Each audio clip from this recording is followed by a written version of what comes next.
The Great Hall of the Galactic Council fell silent as the final vote appeared on the massive display screen. Ambassador Sarah Chen watched the numbers climb higher and higher until they stopped at 847. Every single member species had voted the same way. Humanity was banished from civilized space.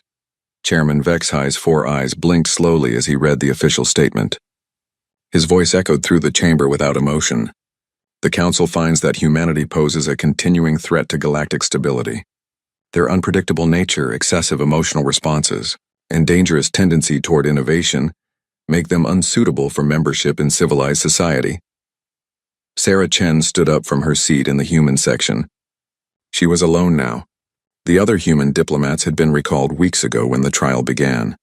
The alien representatives expected her to shout, to argue, to make one of those passionate speeches humans were known for. Instead, she simply nodded. "The Human Federation accepts the Council's decision," she said in a calm voice. "We request 6 months to evacuate our colonies and withdraw from all Council territories." The silence in the hall grew deeper.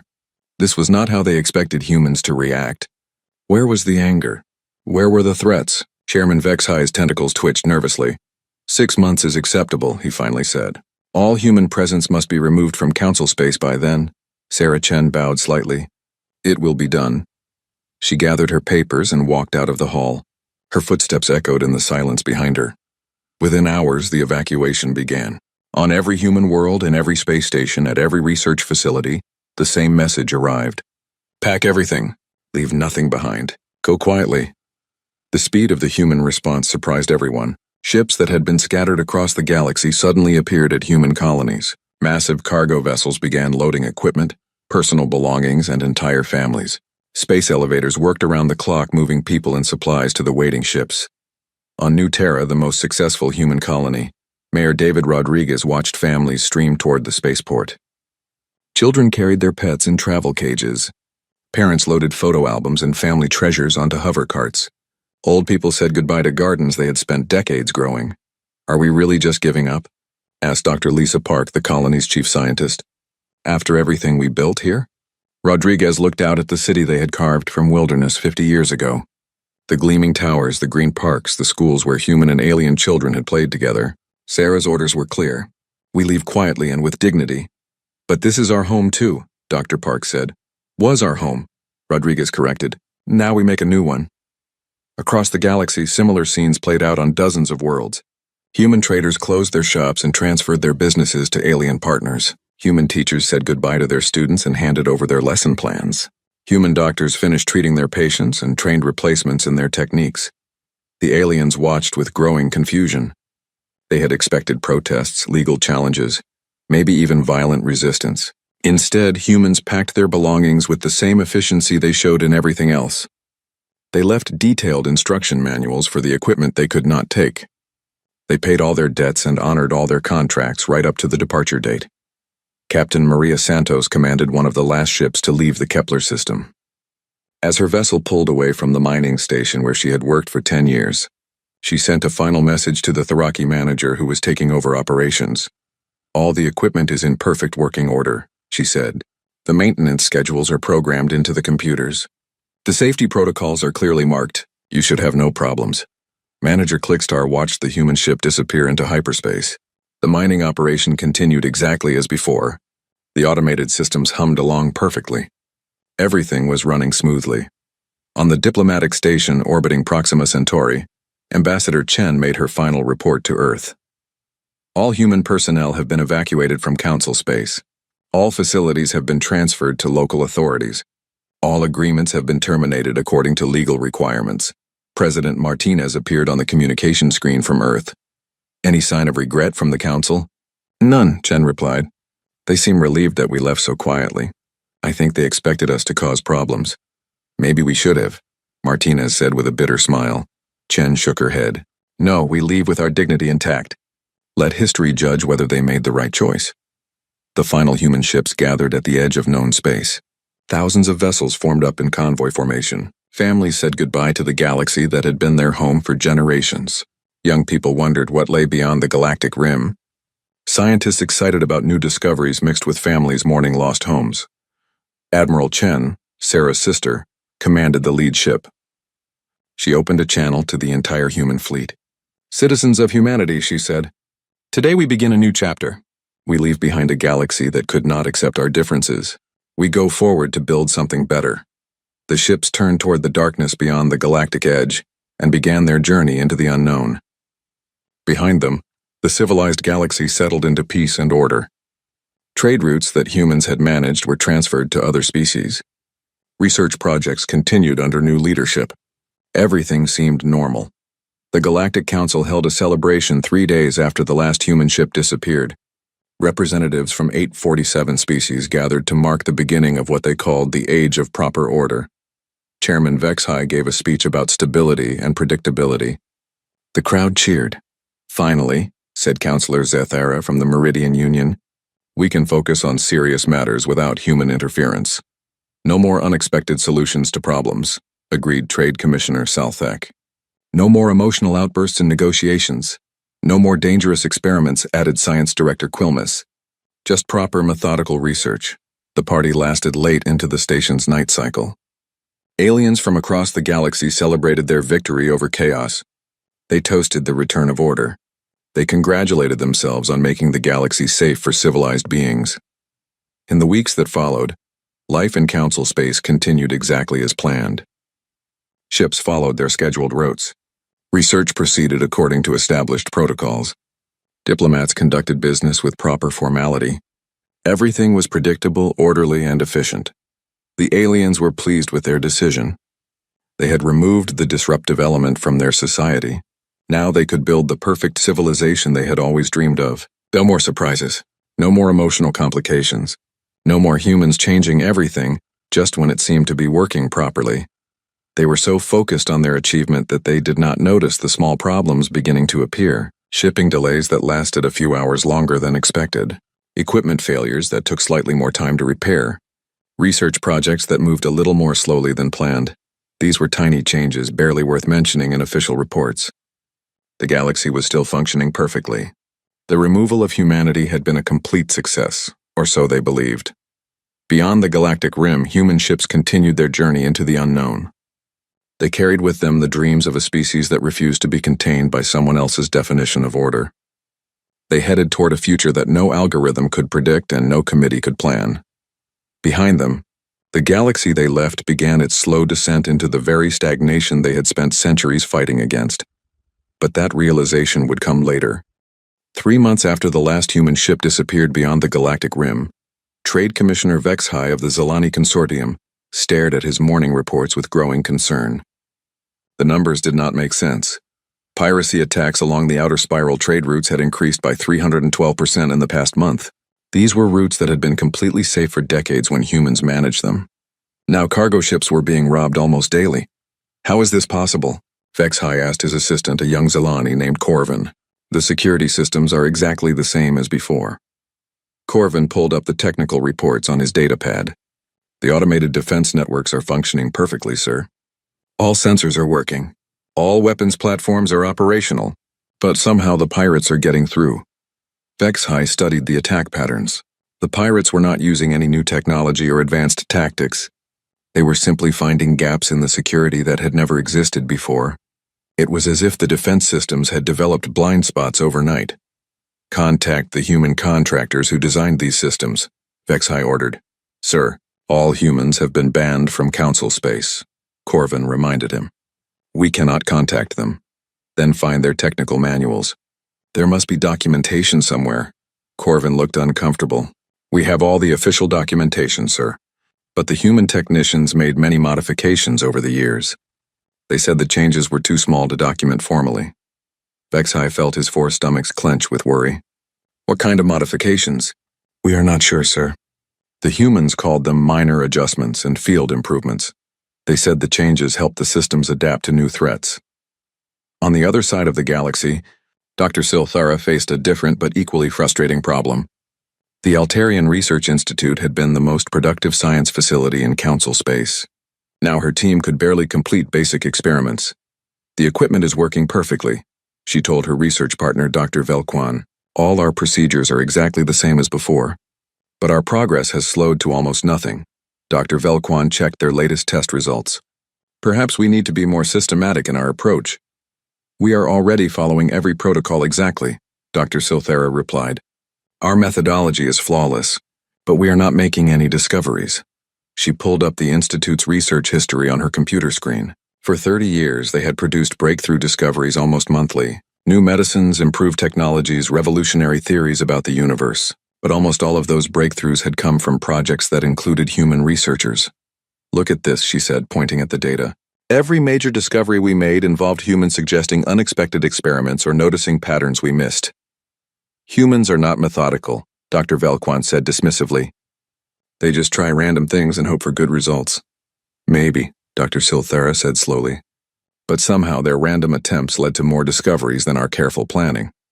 The problems were not limited to research and security. On the mining world of Kepler 442b, Foreman Clickstar watched his operation fall apart despite his best efforts. The humans had left detailed instruction manuals for all the equipment. Every procedure was documented. Every safety protocol was clearly explained, but something was going wrong. The primary excavator has broken down again, reported his assistant, Yilham. That is the 4th time this week. Clickstar checked the maintenance schedule on his datapad. The automated systems show everything is working perfectly. The machine should not be failing.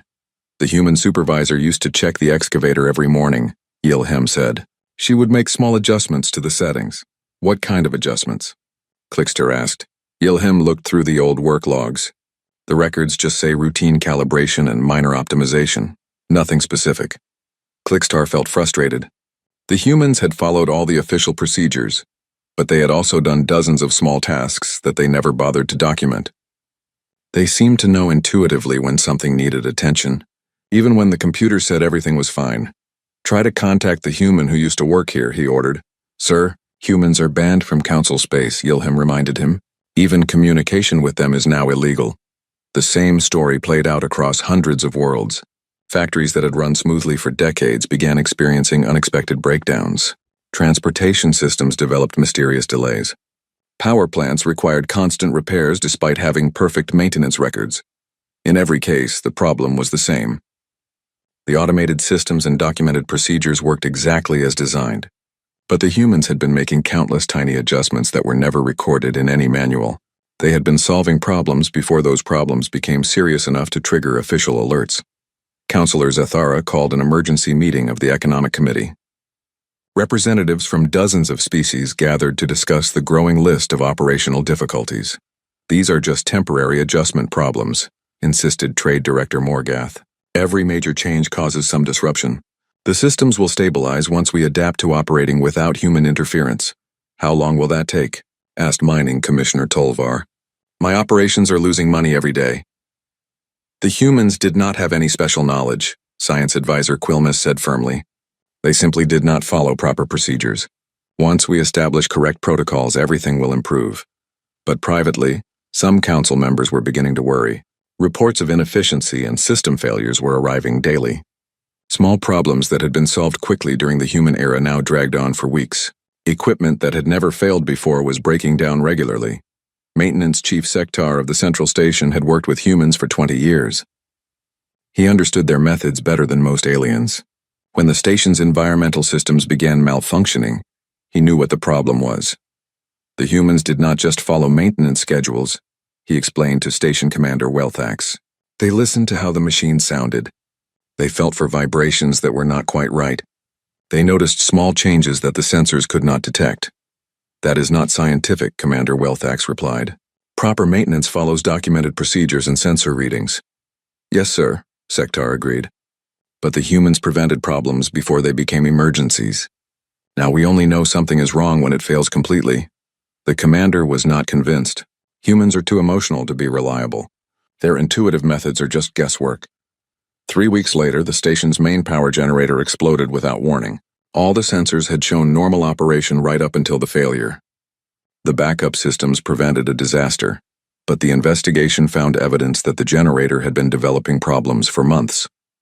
A human technician would have noticed the subtle signs and repaired it before it failed. Similar incidents began occurring throughout council space. Systems that had been reliable for decades suddenly became unpredictable. The careful order that the aliens had worked so hard to achieve was developing cracks, but the council leadership refused to admit there was a serious problem.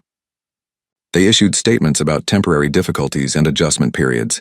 They promised that new procedures would solve all the issues. They insisted that removing the chaotic human element had been the right decision. The problems continued to grow. Dr. Silthera made one last attempt to understand what had changed. She reviewed every research project her institute had completed in the past 5 years. The pattern was clear and disturbing. Projects with human researchers had produced unexpected breakthroughs by exploring ideas that seemed illogical. Projects without humans had followed established methods and achieved predictable results. The difference was not just productivity, but the kind of discoveries being made. We are not thinking of new ideas, she realized. We are only improving old ones. Without humans to suggest wild experiments and pursue impossible theories, scientific progress had slowed to a crawl.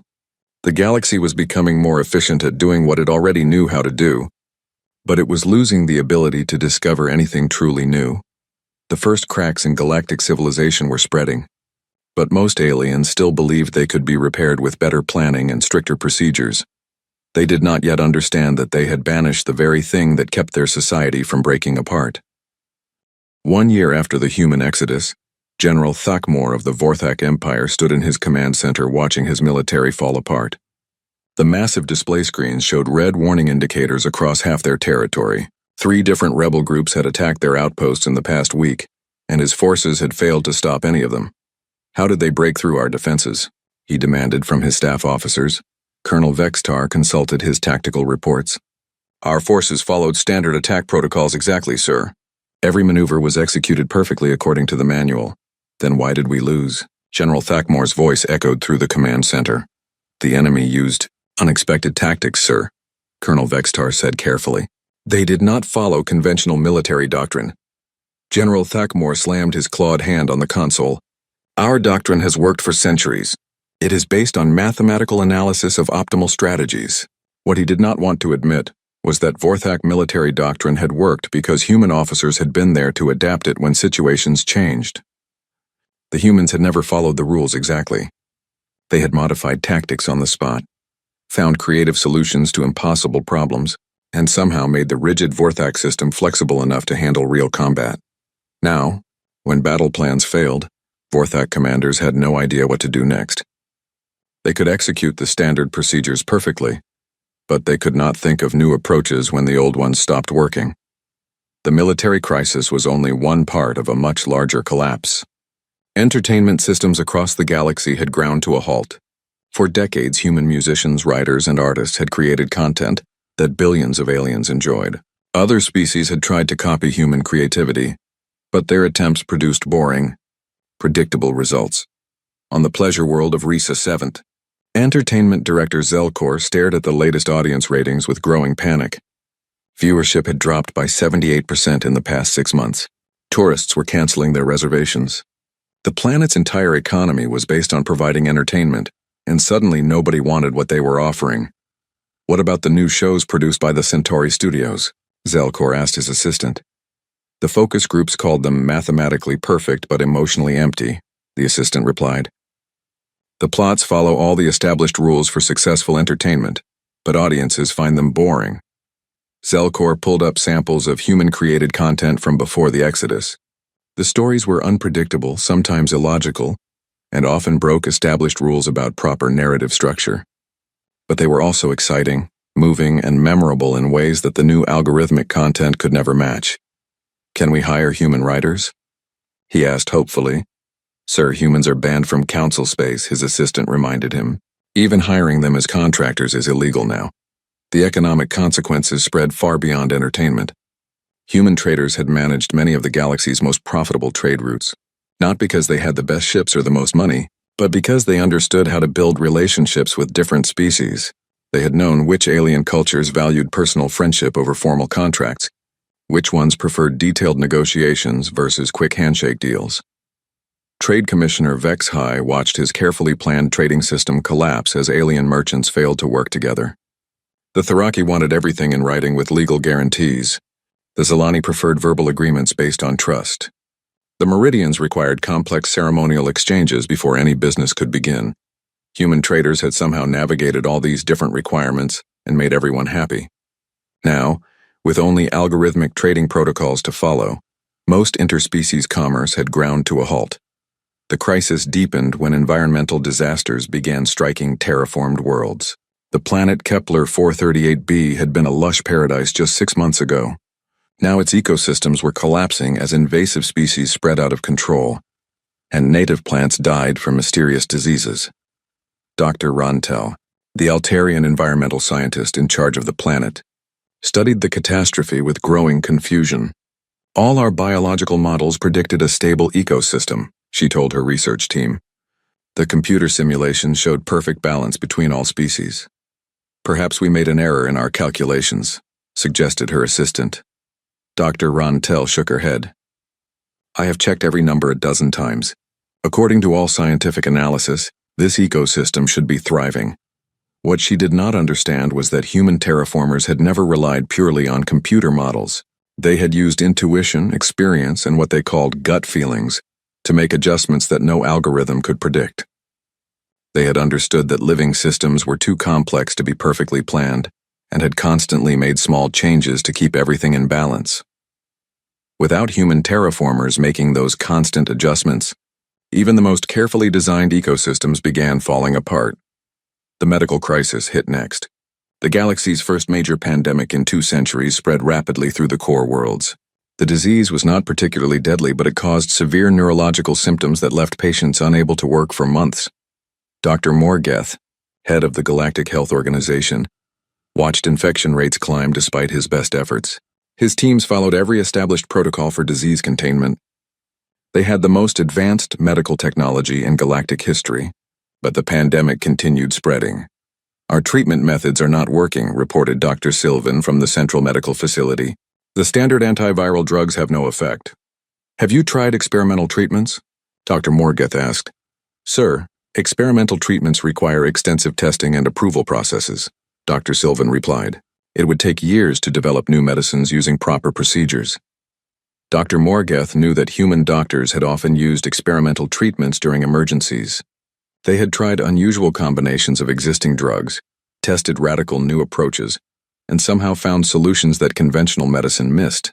But human medical practices had been considered too risky and unscientific. Now, faced with a spreading pandemic, the aliens' careful, methodical approach was failing while people suffered. The problems cascaded through every aspect of galactic civilization.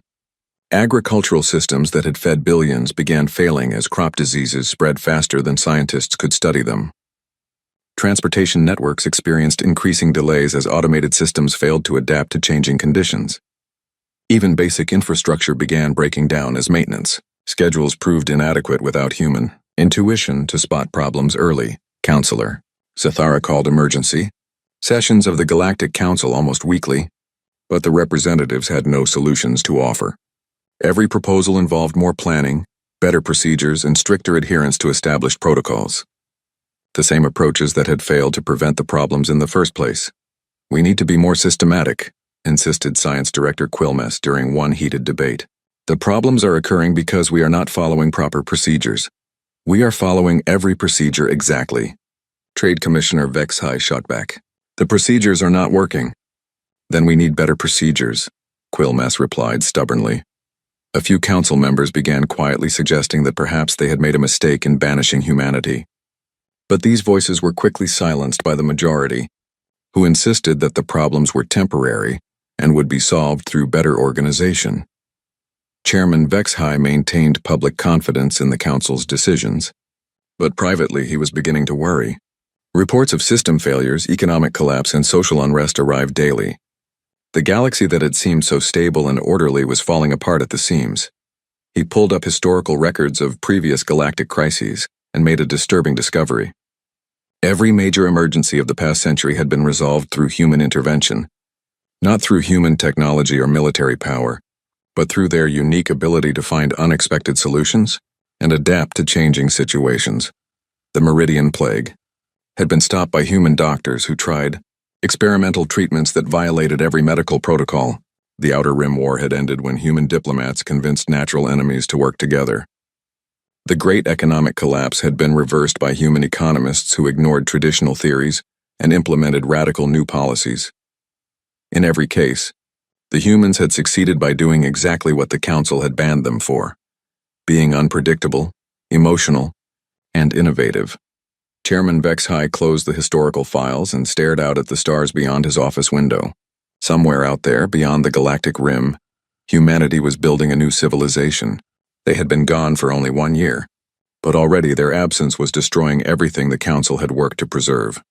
The galaxy was learning a painful lesson about the difference between order and stagnation. Without chaos to drive change, even the most perfect system would eventually break down, and they were running out of time to fix it. 18 months after the human exodus, the galaxy exploded into its first major war in over 2 centuries. The conflict began with a simple trade dispute between the Vorthak Empire and the Meridian Union over mining rights in the outer spiral. Within weeks, it had drawn in dozens of species and spread across 3 sectors.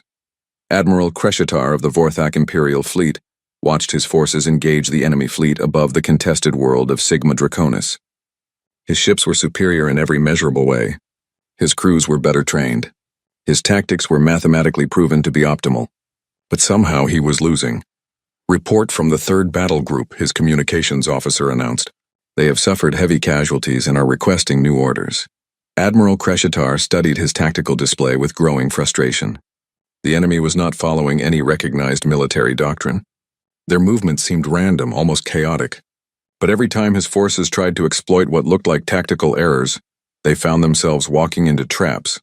"Have they changed their attack pattern again?" he asked his tactical analyst. "Yes, sir. This is the 4th different formation they have used in the past hour," the analyst replied. "Our combat computers cannot predict their next move." What Admiral Kreshitar did not understand was that the Meridian forces were not following any plan at all. Their human military advisors had been banished along with all other humans. Now their commanders were improvising desperately, trying anything that might work. Their random tactics were succeeding precisely because they were impossible to predict. The war dragged on for months with neither side able to achieve victory. Both fleets were designed to fight according to established military principles. When those principles failed, they had no backup plans. The conflict that should have been decided in weeks became a grinding stalemate that consumed resources and lives with no end in sight. The war was just one symptom of the galaxy's deeper crisis. Council member Kalthes of the Meridian Union made a disturbing discovery while researching historical precedents for the current emergency. She had been looking for similar wars in galactic history to understand how they had been resolved. What she found changed everything. Every major crisis in the past century was resolved by humans, she told her research assistant, Dr. Velkun. "Not just some of them, all of them." Dr. Velkun looked skeptical. "Surely other species contributed to these solutions." Kalthes pulled up the historical records on her computer screen. "Look at the data. The Meridian Plague ended when human doctors ignored safety protocols and tested experimental treatments on themselves. The Outer Rim Rebellion stopped when human diplomats convinced 3 enemy species to form an alliance that everyone said was impossible." She scrolled through more examples. The Great Trade War, resolved by human economists who proposed a completely new monetary system that violated every established principle of galactic finance. The Zeta Reticuli incident, prevented from becoming a full war when human negotiators spent 6 months living with both sides and somehow got them to understand each other's perspectives. Dr. Velkun studied the files with growing unease. "What about more recent crises?" "The same pattern," Kalthes replied. "The agricultural blight of 10 years ago. Solved when human scientists created hybrid crops that should not have been biologically possible. The Centauri system collapse. Prevented when human engineers built a solar stabilizer using improvised technology that no computer model said would work.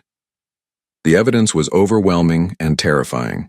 For over a century, human unpredictability had been the galaxy's safety valve. When normal methods failed, when established procedures broke down, when logical approaches proved inadequate, humans had somehow found solutions that no one else could imagine. Now they were gone, and the galaxy was discovering what happened when an ordered system had no way to adapt to unexpected problems. The discovery came too late to prevent the next catastrophe. The Xerox Federation, desperate to end the ongoing war, decided to use their most advanced diplomatic protocol to negotiate peace. They had spent decades developing an algorithmic approach to conflict resolution, that could analyze any dispute and propose optimal solutions. Ambassador Thelvar of the Xeric Federation arrived at the peace talks confident that their system would succeed where traditional diplomacy had failed. The computer algorithms had analyzed thousands of historical treaties and identified the mathematical principles behind successful negotiations. The talks lasted exactly 4 hours before they collapsed into chaos. Your proposed solution is completely unacceptable, declared General Thakmor of the Vorthak Empire. The algorithm indicates this is the optimal outcome for both parties. Ambassador Thelvar replied calmly. Your algorithm does not understand Vorthak honor, General Thakmor growled. We cannot accept terms that make us appear weak to our enemies. Ambassador Thelvar consulted his computer tablet. Honor is an emotional concept that interferes with rational decision-making. The algorithm has eliminated such factors to achieve pure logical solutions. The Vorthak delegation walked out immediately. Within hours, they had declared war on the Xeric Federation as well. Instead of ending one conflict, the algorithmic diplomacy had started a new one. Human diplomats had succeeded because they understood that emotions, pride, fear, and cultural traditions were not obstacles to overcome, but essential factors to work with. They had spent time learning about alien cultures, building personal relationships, and finding creative compromises that satisfied everyone's emotional needs as well as their practical requirements. The algorithmic approach ignored all of these human elements and failed catastrophically. The independent systems alliance faced its own crisis as member worlds began withdrawing from the Confederation. The alliance had been held together by informal networks of trust and friendship, most of which had been maintained by human traders and diplomats. President Morketh of the Alliance Council watched his government fall apart as communication between member species broke down. The formal treaties that defined the alliance were still valid, but the personal relationships that made it actually work had disappeared with the humans. The Altarians are refusing to honor their defense commitments, reported his chief of staff. They say the formal language of the treaty is ambiguous. What about the Centauri? President Morketh asked. They are demanding renegotiation of all trade agreements. They claim the current terms are unfair. President Morketh knew that the treaties had always been ambiguous and the trade terms had never been perfectly fair. But human mediators had somehow made it all work by building trust between species that had natural reasons to distrust each other. Without those human connections, old grievances and suspicions were tearing the alliance apart. Food shortages plagued the core worlds as agricultural systems continued failing. The problem was not just crop diseases, but the loss of the innovation that had kept food production ahead of population growth. Human farmers had constantly developed new techniques, created new crop varieties, and found ways to grow food in challenging environments. Agricultural Director Sekvar watched food riots break out on 3 different worlds in the same week. The automated farming systems were producing exactly what they had been programmed to produce, but it was not enough to feed everyone. Can we increase production? He asked his technical staff. Not without modifying the existing systems, his chief engineer replied. But any changes would require extensive testing and approval processes. How long would that take? At least 5 years, sir. Maybe 10. Sekvar knew that human farmers would have found solutions in 5 weeks, not 5 years. They would have tried experimental techniques, improvised new equipment, and somehow increased yields despite all the technical limitations. Emergency sessions of the Galactic Council grew, increasingly desperate as representatives tried to find solutions to multiple simultaneous crises. The war continued to spread. The alliance was fragmenting. Food shortages were causing social unrest. Economic systems were breaking down. Medical research had stagnated just when new diseases were appearing. We need to implement more systematic approaches, insisted Science Director Quilmus. During one particularly heated session, systematic approaches are not working. Trade Commissioner Vexai shouted back, everything is falling apart despite our perfect procedures. Then we need even better procedures, Quilmus replied stubbornly. Councillor Zethara stood up and spoke the words that many were thinking but none had dared to say. Maybe we made a mistake. Maybe we should contact the humans. The chamber fell silent. For a long moment nobody spoke. Finally, Chairman Vexai broke the silence. The council voted unanimously to banish humanity. We cannot simply reverse that decision because we are experiencing temporary difficulties. These are not temporary difficulties, Zethara replied. Our civilization is collapsing. We can solve these problems without human chaos. the chairman insisted. We just need to be more organized, more systematic, more logical. But privately, even he was beginning to doubt. The galaxy had been stable for so long that nobody remembered what it was like to live without human innovation, keeping everything from stagnating. They had mistaken the absence of major crises for proof that their system was perfect, not realizing that humans had been preventing those crises from happening in the first 2 years after the human exodus. Galactic Council Chairwoman Zephyra led an unprecedented mission beyond the galactic rim. Her ship, the Harmony of Worlds, carried representatives from 50 different species and carried with it the desperate hope of a dying civilization. The journey to human space took 3 weeks, following signal traces and energy signatures that their best scientists had detected. What they found when they arrived defied all their expectations and calculations. Are these readings correct? Chairwoman Zephyra asked her science officer, staring at the sensor display in disbelief. I have checked them 5 times, Chairwoman, Dr. Silthara replied. Human civilization has expanded across 17 galaxy clusters. Their technology appears to be centuries ahead of our own, and they have made peaceful contact with over 40 previously unknown alien species. Through the view screen, they could see massive space stations that dwarfed anything in Council space. Ships moved between them in patterns that seemed chaotic but were obviously efficient. Energy readings indicated power sources that the Council's best scientists could not identify. How is this possible? Asked Trade Commissioner Vexhai. They have only been gone for 2 years. Perhaps humans adapt faster than we thought, Dr. Silthara said quietly. The human response to their arrival was immediate and welcoming. A fleet of sleek ships approached the Council vessel, but their movements were clearly peaceful. A communication signal came through within minutes. Council ship Harmony of Worlds, this is Admiral Sarah Chen of the Terran Frontier Alliance. You are welcome in human space. Please follow our escort ships to Sanctuary Station. Chairwoman Zephyra recognized the name. Sarah Chen had been the human ambassador who accepted the banishment so calmly 2 years ago. Now she held the title of Admiral President of what appeared to be a vast human empire. Sanctuary Station was beyond anything the Council representatives had imagined. The massive structure housed millions of beings from dozens of different species. Markets bustled with trade between humans and aliens that the Council had never encountered. Research laboratories buzzed with joint projects between human and alien scientists. Admiral President Chen met them in a conference room that overlooked the station's main hub. She looked older than when they had last seen her, but her eyes held a confidence that had not been there during the banishment trial. Welcome to Sanctuary Station, she said warmly. I assume you are not here for a social visit? Chairwoman Zephyra struggled to find the right words. How do you apologize for destroying an entire civilization? How do you ask for help from people you have wronged so badly? Our galaxy is dying, she said finally. War, starvation, economic collapse, environmental disasters. Everything is falling apart. Admiral Chen nodded slowly. We have been monitoring your communications. The situation appears to be quite serious. We need your help, Chairwoman Zephyra continued. We realize now that we made a terrible mistake. Humanity was not our problem. You were our solution. The Council representatives spent the next 3 days touring human space and learning about what humanity had accomplished. They visited worlds where humans worked alongside silicon-based life forms from the Andromeda galaxy. They saw research stations where human intuition was combined with mathematical precision, from species that thought in ways no Council race could understand. How did you do all this so quickly? Dr. Silthara asked during a visit to a terraforming project. Dr. Maria Santos, the human scientist leading the project, smiled. We did not have to spend time following procedures that did not work. We could experiment freely, try new approaches, and learn from our mistakes. But surely you made many errors without proper oversight, Dr. Silthara said. Of course we did, Dr. Santos agreed.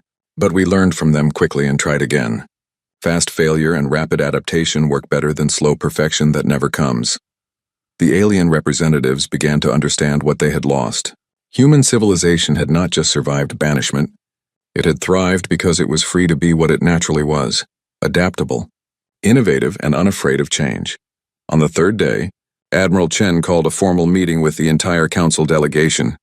She sat across from them in the same conference room where they had first met.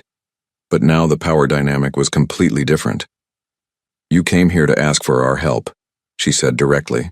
What exactly are you proposing? Chairwoman Zephyra took a deep breath. We want humans to return to Council space. We will rescind the banishment order and restore full membership to humanity. As subjects of the Galactic Council, Admiral Chen asked. Yes, of course, Chairwoman Zafara replied. With full representation and voting rights. Admiral Chen was quiet for a long moment. Then she shook her head. That will not work. We can offer better terms, Trade Commissioner Vex High said quickly. Expanded trade rights, priority status in council decisions. You still do not understand, Admiral Chen said gently. We told you that you were our chaos, but you never understood that you were our stagnation. You gave us order and we gave you growth. You offered us stability, and we provided you with hope. It was symbiosis, not parasitism. She stood and walked to the window overlooking the bustling station. For centuries you kept us in line just enough to prevent us from becoming completely unpredictable. And we kept you moving forward just enough to prevent you from becoming completely static. Neither of us could survive alone for long. Then come back, Counselor Zathara pleaded. Help us rebuild what we destroyed. We will help, Admiral Chen said. But not as your subjects. We will come back as your equals, as partners in something new. She turned back to face them. No more Galactic Council making decisions for everyone.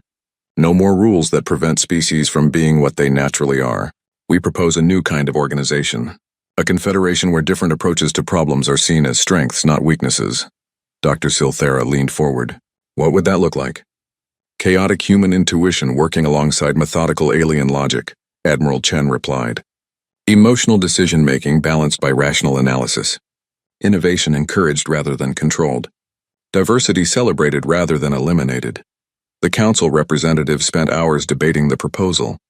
Some worried about giving up the order and control they had worked so hard to maintain. Others argued that their system had already collapsed and they had nothing left to lose. In the end, desperation won over pride. We accept your terms, Chairwoman Zafara announced. How do we begin? Admiral Chen smiled. We start small. Joint colonies in the Outer Rim where humans and aliens work together as equals. Research stations where different ways of thinking can combine to solve problems neither could handle alone. Trade partnerships based on mutual benefit rather than council regulations. And if these experiments succeed? Asked Trade Commissioner Vex High. Then we expand them gradually until the entire galaxy learns that civilization is not about eliminating differences. Admiral Chen replied. It is about harmonizing them. The first joint human-alien colony was established 6 months later on a world at the edge of council space. Human farmers worked alongside Thraki engineers and Altarian scientists to create something none of them could have built alone. The results exceeded everyone's expectations. Within a year, dozens of similar projects were underway. Human innovation combined with alien precision to solve problems that had seemed impossible. Economic systems that balanced efficiency with creativity. Military strategies that used both logic and intuition. Research projects that produced breakthrough discoveries by combining methodical analysis with wild experimentation.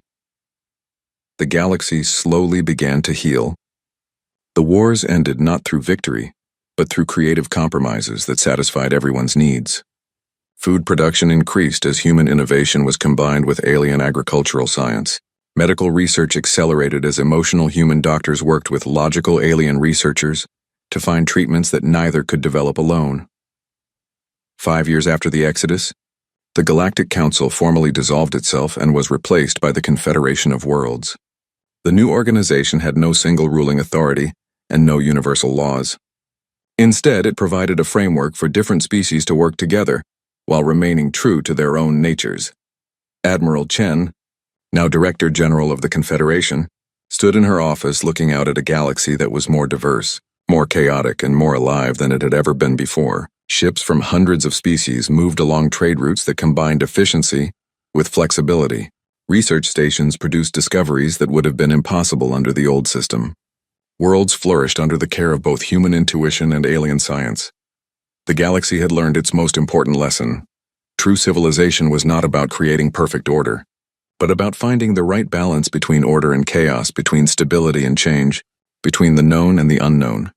Humanity had returned not as conquerors or saviors, but as partners in a dance between structure and freedom that would continue for generations to come. The future was unpredictable again, and that made it full of possibilities. For the first time in centuries, the galaxy was truly alive.